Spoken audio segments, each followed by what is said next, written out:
कहानी भूतिया हॉस्पिटल। वीरान नगर के मेंटल हॉस्पिटल के सामने सुबह के समय एक ऑटो आकर रुका। इसमें से रवि नाम का लड़का उतरा और अस्पताल के गार्ड को बुलाने लगा। कुछ देर तक जब कोई नहीं आया तो रवि खुद ही गेट खोलकर अंदर जाने लगा। जैसे ही रवि ने गेट खोला, एक आदमी ने उससे पूछा कि तुम टीवी ठीक करते हो? रवि ने जवाब दिया, नहीं। ये सुनते ही उस आदमी ने रवि को जोरदार थप्पड़ मारते हुए कहा कि यहां से अभी सिर्फ टीवी ठीक करने वाले को अंदर आना था, तुम यहां क्या कर रहे हो? रवि को कुछ समझ नहीं आ रहा था। थप्पड़ खाने के बाद उसका सिर भी चकराने लगा, लेकिन किसी तरह खुद को संभालते हुए रवि ने कहा कि मैं यहां नौकरी के लिए आया हूं। तभी एक डॉक्टर और उसके साथ 4 कंपाउंडर भी गेट के पास पहुंच गए। उन्होंने थप्पड़ मारने वाले इंसान को पकड़ लिया। डॉक्टर ने कंपाउंडर से कहा कि जाओ, इसे ले जाकर ट्रीटमेंट की तैयारी करो, मैं जल्दी आता हूं।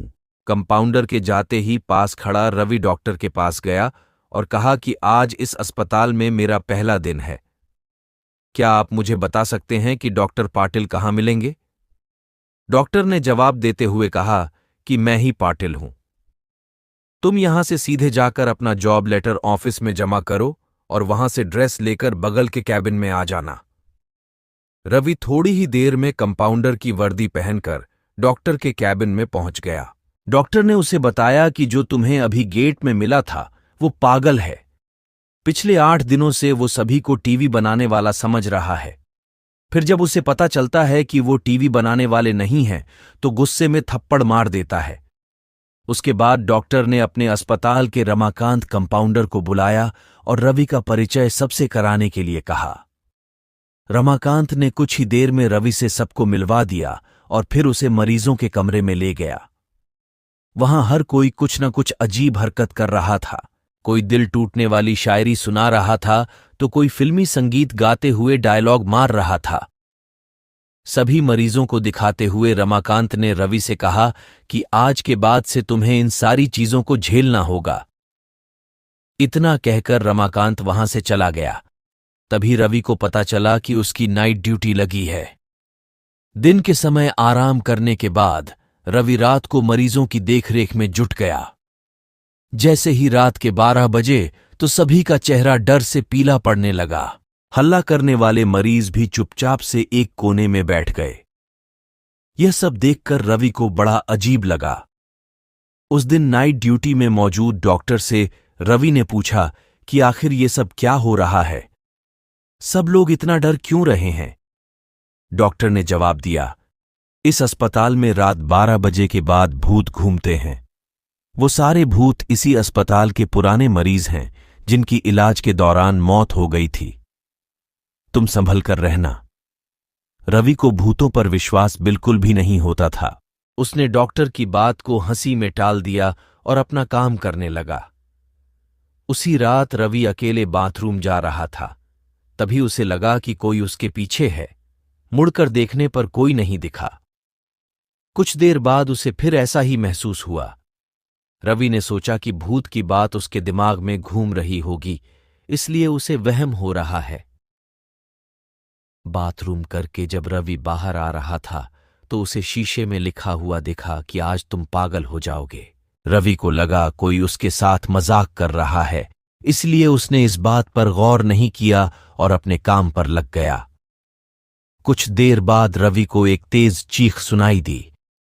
वो दौड़ते हुए आवाज की ओर गया। जैसे ही रवि वहां पहुंचा तो एक पागल ने दरवाजा अंदर से बंद कर दिया।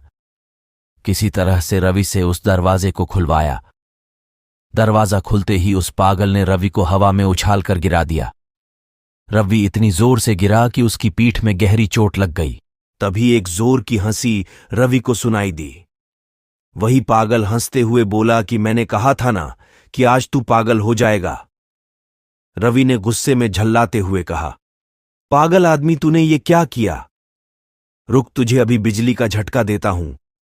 पागल ने जवाब दिया, अस्पताल में मिलने वाले बिजली के झटके से ही तो मेरी मौत हुई थी।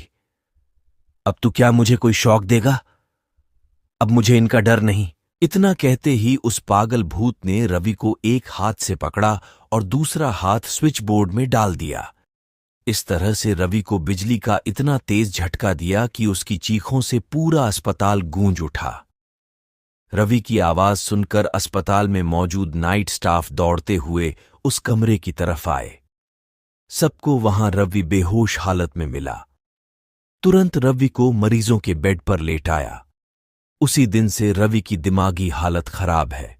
अब रवि अपने आप को उस अस्पताल का डॉक्टर समझता है।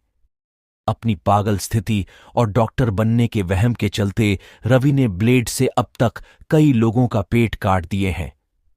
हर रात उस भूतिया अस्पताल से रवि की तरह ही चीखने की आवाज आती है और किसी न किसी को वो भूत रवि की तरह ही पटक देता है। ये चीखने की आवाज हमेशा उसी समय आती है जब रवि को बिजली के झटके दिए जाते हैं। कहानी से सीख: सामने वाले की चेतावनी को हल्के में लेना खतरनाक हो सकता है। हमेशा सतर्क रहना चाहिए। थोड़ी सी भी सावधानी हटने पर भयानक दुर्घटना घट सकती है। Thanks for watching the video. Please like, share and subscribe my channel.